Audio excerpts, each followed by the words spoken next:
Hi, I'm Gareth Green and welcome to this video, Voice Leading Tips, Episode 8. This is part of a series of 12 videos, each offering different voice leading tips, because I know it's something that a lot of people are worried about when they're writing music, writing harmony, just thinking, what are all these things that I've got to think about when I'm writing individual parts or moving from one chord to the next, that kind of stuff. So trying to cover some of these key areas during this short little run of videos. So this one is about suspensions. Now let's have a little think about suspensions and what this is all about. Some people kind of avoid suspensions like the plague because it's just too much to cope with. That's one solution. Some people say, yeah, but isn't a suspension just an extended chord? Well, in a way, yes, it is, but it's actually doing something slightly different, and it has a melodic purpose, and it adds something to the sense of dissonance, tension and release. So they're quite useful things to use. But let me just talk through the vague principles of how you write a suspension. You'll notice that in these three examples, I've written above the score PSR. P, prepare. S, suspend. R, resolve. Okay, so prepare, suspend, resolve, or prepare, sound, resolve, whichever way you want to look at it. When you have a suspension, you need these three ingredients, PSR. But where it gets confusing is you only have two chords. I've got one chord here, I've got one chord here. So how does this thing work that we've got three things to do, but we've only got two chords?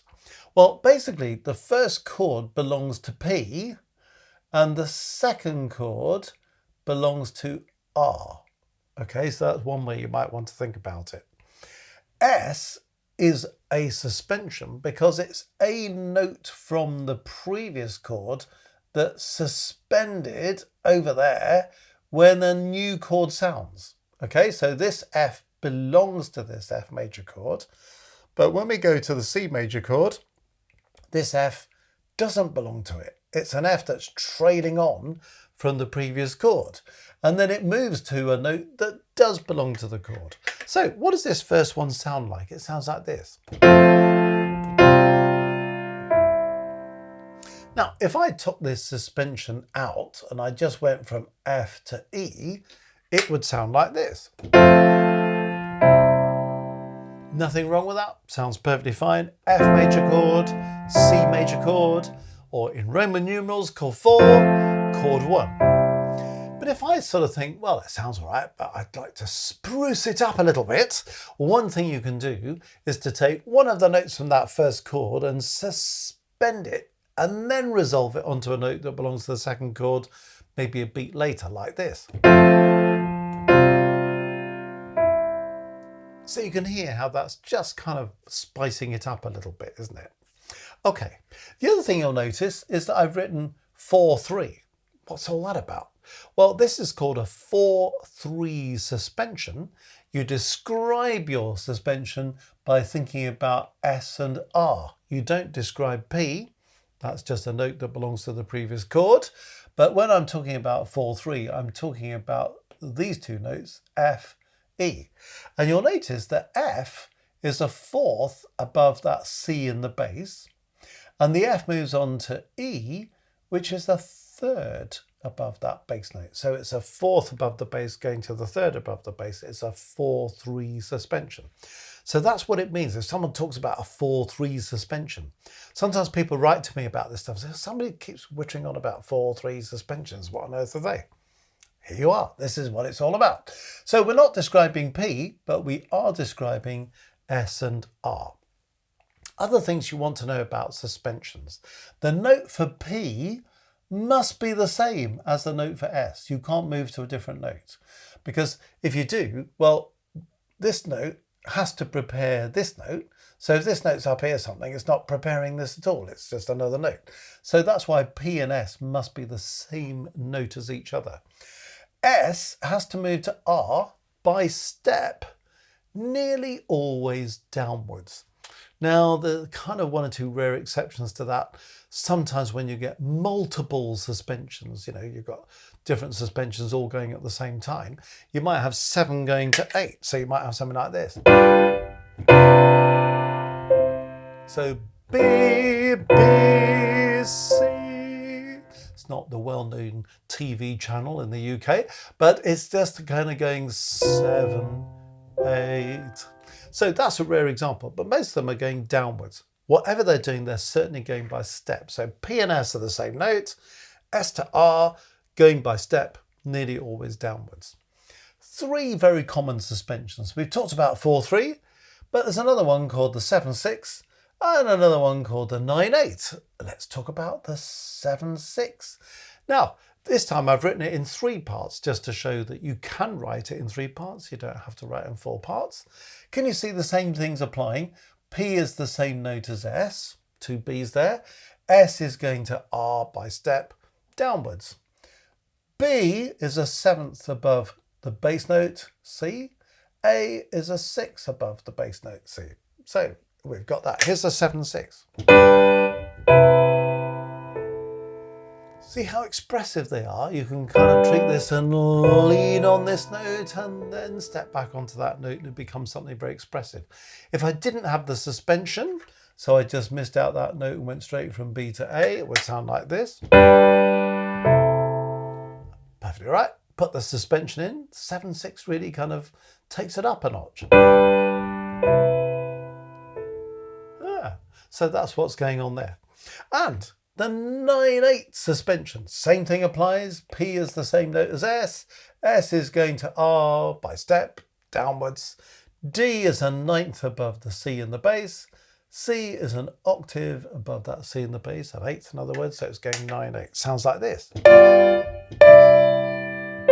That's a juicy one, isn't it? If I were to take out that 9th and just go straight from D to C, it would sound like this. Put the 9/8 back in. So, suspensions, a very good way of kind of raising musical interest, of injecting a little bit of tension and release into 1 or 2 spots. 4/3, 7/6, 9/8 are usually the suspensions that we use. There are other suspensions, but these are the ones most commonly used. One other little thing to say about it is when you're using the suspended note, try not to have the note of resolution sounding in another part. So if I've got F there, but I put E in the tenor part, it's going to sound a bit rubbish. It's not very nice, is it? So don't put the note of resolution in another part. Keep it clean so it can happen in that top part.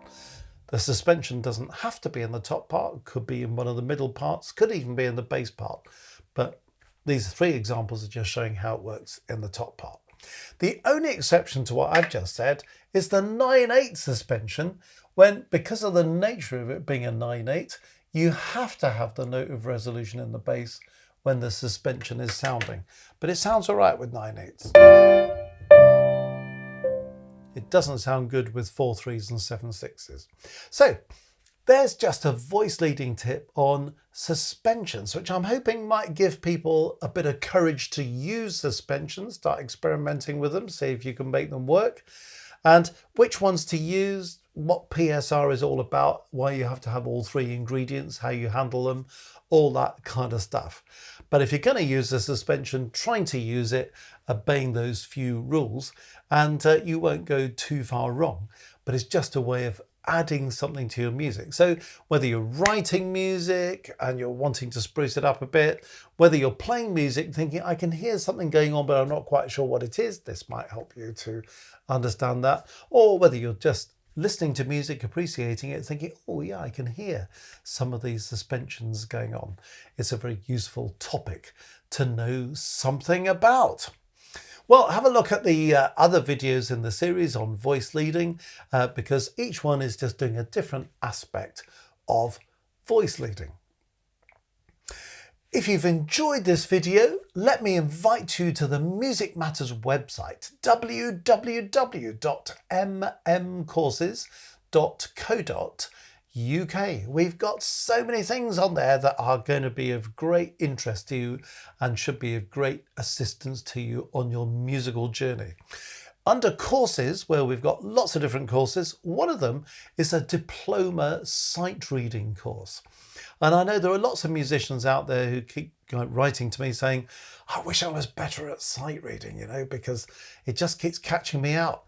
If I've got to sight read something, I feel exposed, I feel vulnerable, maybe teaching a student and I can't actually sight read the thing they want me to demonstrate, or I find myself working with other musicians and my sight reading skills aren't quite what they should be. Or I just feel defeated by this when it comes to exams. I want to do a diploma exam, but I can't do the sight reading. Well, look, this course is for you. It's a kind of advanced level sight reading course, but it's kind of going through all the ingredients in turn that you need to think about when you're sight reading. It's offering practice in dealing with different aspects of sight reading and just basically giving you the skills to get much better at this art. So it's something incredibly useful to musicians. Certainly the ability to sight read has been something that's been a major part of my musical career. Just being able to step in, read something, deliver it is such a useful skill to have, and I certainly wouldn't have been without it all these years. So if you're someone who's thinking, yeah, that's my kind of Achilles heel, I really need to do something about my sight reading, it's a piano sight reading course, but there it is, diploma sight reading. Lots of other things for you to look at there, but do take a look. www.mmcourses.co.uk.